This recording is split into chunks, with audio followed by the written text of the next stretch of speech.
Assalamualaikum warahmatullahi wabarakatuh. Salam sejahtera bagi kita semua. Salam cerdas, salam Pancasila. Anak-anak yang berbahagia, di video kali ini saya akan membahas materi PPKN untuk kelas 8 dengan tema arti kedudukan dan fungsi Pancasila. Akan tetapi, sebelum saya menjelaskan bagaimana kedudukan dan fungsi Pancasila, saya akan menjelaskan terlebih dahulu apa itu Pancasila.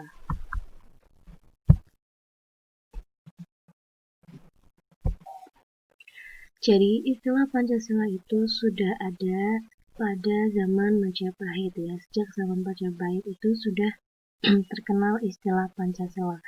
Karena istilah Pancasila ini diambil dari kitab Sutasoma yang dikarang oleh Empu Tanggelar dan kitab Negara Kartagama yang dikarang oleh Empu Prapanca.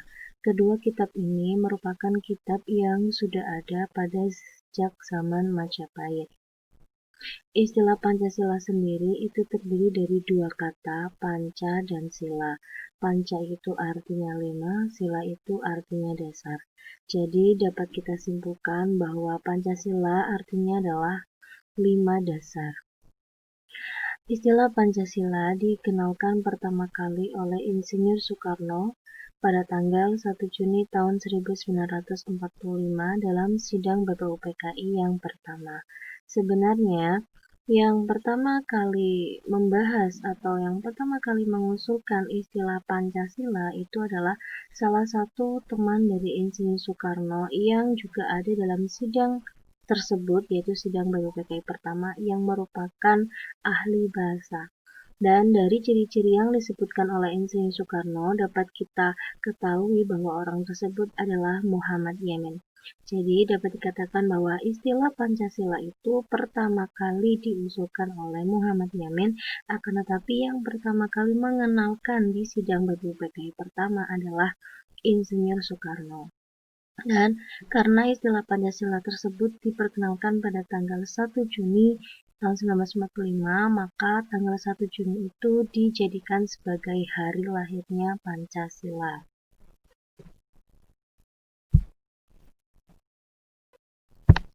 Ya, sekarang kita bahas tentang fungsi dan kedudukan Pancasila.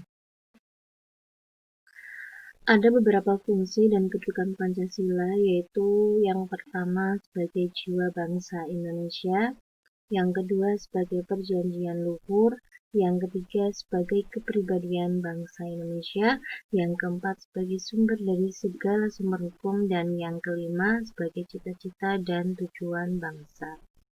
Baik, saya akan menjelaskan satu persatu mengenai fungsi dan kedudukan Pancasila ini. Yang pertama akan saya bahas yaitu Pancasila sebagai jiwa bangsa Indonesia. Maksudnya adalah bahwa bangsa Indonesia itu berdiri dengan dijiwai oleh Pancasila. Seperti halnya kalian sebagai makhluk hidup, raga kalian, tubuh kalian itu bisa berdiri karena di dalam kalian itu ada jiwa, ada rohnya. Apabila rohnya itu telah dicabut, roh kalian dicabut, maka raga kalian pun tidak bisa berdiri, tidak bisa hidup. Begitupun juga dengan bangsa Indonesia. Bangsa Indonesia itu bisa hidup karena di dalamnya ada roh, ada jiwa. Jiwanya itu apa? Jiwanya itu Pancasila.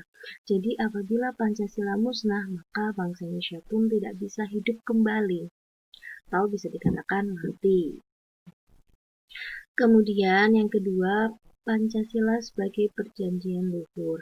Mengapa dikatakan sebagai perjanjian luhur? Karena Pancasila itu dibentuk atau dibuat melalui kesepakatan yang dilakukan oleh sebuah lembaga, yaitu lembaga PPKI, yang merupakan wakil dari seluruh rakyat Indonesia. Kemudian yang selanjutnya, Pancasila sebagai kepribadian bangsa Indonesia. Mengandung arti bahwa Pancasila itu memberikan cara khas bagi bangsa Indonesia. Ketika ada orang Indonesia pergi ke luar negeri, orang asing itu bisa mengenali, oh itu adalah orang Indonesia. Dari apa? Dari kepribadiannya yang sesuai dengan nilai-nilai Pancasila. Jadi dapat dikatakan bahwa Pancasila ini merupakan identitas bangsa Indonesia.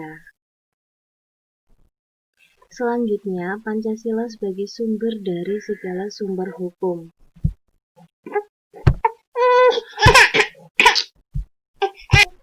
Mengapa Pancasila dikatakan sebagai sumber dari segala sumber hukum? Karena segala peraturan hukum yang ada di Indonesia itu harus berakar atau bersumber pada Pancasila. Tidak ada yang boleh bertentangan dengan nilai-nilai Pancasila. Kemudian yang terakhir, Pancasila sebagai cita-cita dan tujuan bangsa. Mengapa dikatakan demikian? Karena di dalam nilai-nilai Pancasila terkandung sebuah cita-cita dan tujuan yang hendak dicapai oleh bangsa Indonesia. Ya, demikian materi dari saya mengenai arti, kedudukan, dan fungsi Pancasila. Semoga materi yang saya sampaikan tadi dapat kalian pahami dengan baik dan benar, serta dapat bermanfaat bagi kita semua. Akhir kata, salam cerdas, salam Pancasila. Wassalamualaikum warahmatullahi wabarakatuh.